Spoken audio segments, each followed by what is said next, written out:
ನಾನು ಕಂಪ್ಲೇಂಟ್ ಕೊಟ್ಟರೆ ಒಬ್ಬ ವ್ಯಕ್ತಿ ಸಿಗಾಕೊಳ್ತಾನೆ, ಆತನಿಗೆ ಶಿಕ್ಷೆ ಆಗುತ್ತೆ, ನನಗೆ ಶಿಕ್ಷೆ ಒಬ್ಬ ವ್ಯಕ್ತಿ ಕೊಡಿಸೋ ಉದ್ದೇಶ ಇಲ್ಲ. ಮನಸ್ಥಿತಿಯನ್ನ ಅವ್ರದೇ ಮಾತು ಸರ್, ಜನಕ್ಕೆ ನಗು ಬಂದ್ರೆ I can't help. Priyank Kharge ಅವ್ರದೇ ಹೇಳಿಕೆ ಇದು. ಅಲ್ಲ, ಜನ ನಕ್ಕು ಏನು ಅಂತ ಅರ್ಥ ಮಾಡಿಸಿದ್ರಲ್ಲ. ಪ್ರಿಯಾಂಕ್ ಖರ್ಗೆ ಇವತ್ತು ಕರ್ನಾಟಕದಲ್ಲಿ ಲಾಫಿಂಗ್ ಸ್ಟಾಕ್. ನಾನು ಉತ್ತರ ಕೂಡ ಕೊಡೋದಿಲ್ಲ ಪ್ರಿಯಾಂಕ್ ಖರ್ಗೆಗೆ, ಯಾಕೆ ಅಂತಂದ್ರೆ ಒಂದು ಲಾಫಿಂಗ್ ಸ್ಟಾಕ್.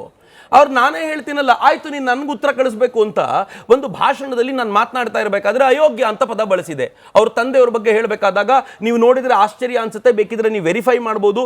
ಈ ESI ಹಾಸ್ಪಿಟಲ್ ಕಲಬುರಗಿಯಲ್ಲಿ ಏನಿದೆ ಅದನ್ನ ನೀವು ಟಾಪ್ ವ್ಯೂ ನೋಡಿದ್ರೆ ಖರ್ಗೆ ಅಂತ ಕಾಣುತ್ತೆ. ಯಾರ ದುಡ್ಡಲ್ಲಿ ಕಟ್ಟಿರೋದು?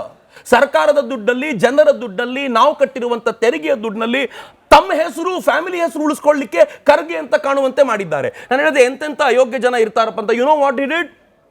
ತನ್ನ ಕಾಂಗ್ರೆಸ್ನ ವ್ಯಕ್ತಿಗಳನ್ನ ಬಳಸಿಕೊಂಡು ನನ್ನ ಮೇಲೆ ಅಟ್ರಾಸಿಟಿ ಕೇಸ್ ಹಾಕಿದ್ರು. ಮಿನಿಸ್ಟರು ಅಟ್ರಾಸಿಟಿ ಕೇಸ್ ಹಾಕಿ ಕೋರ್ಟ್ಗೆ ಹೇಳಿದ್ರು ಐ ಸ್ಪೆಂಡ್ 1 lakh rupees.